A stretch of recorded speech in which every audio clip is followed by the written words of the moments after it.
Hello, Scott Thomas here with Stewardship Matters. I'm very excited to share with you some important information. It's called clean shares. What are clean shares and why do they matter to you? Clean shares is a newly formed share class of mutual funds. And what's so great about this is that it's full transparency. So there's no incentive. It's the lowest cost, no incentive for a broker or the industry to offer up more expensive shares. This is new, and so let's take a look at what that might mean to you. So there is some shares called T shares, transactional shares. Now they could have some upfront cost, but most of the shares right now are called F shares. There's an F1, F2, F3, F3 being the cheapest, the least expensive shares. And so those are F or fiduciary. There may be some other companies that have other names for their fiduciary shares. They may call them something else.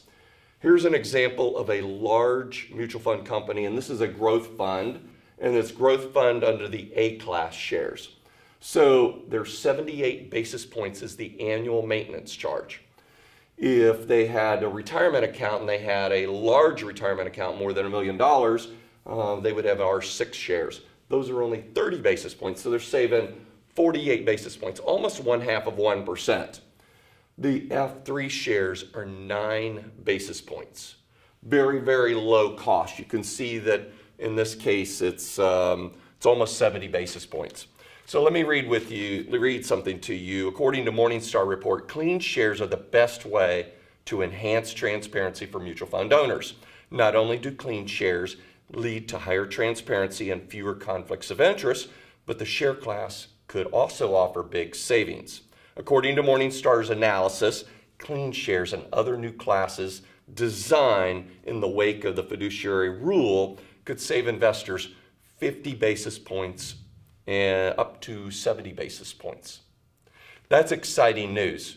If all of a sudden you're putting more money in your pocket, maybe you want to look at that. Maybe you happen to have some of those A shares that we talked about over here, and now it might be more advantageous for you to have F3 shares that cost 9 basis points instead of 79 basis points. Reach out to me, Scott at stewardshipmatters.net.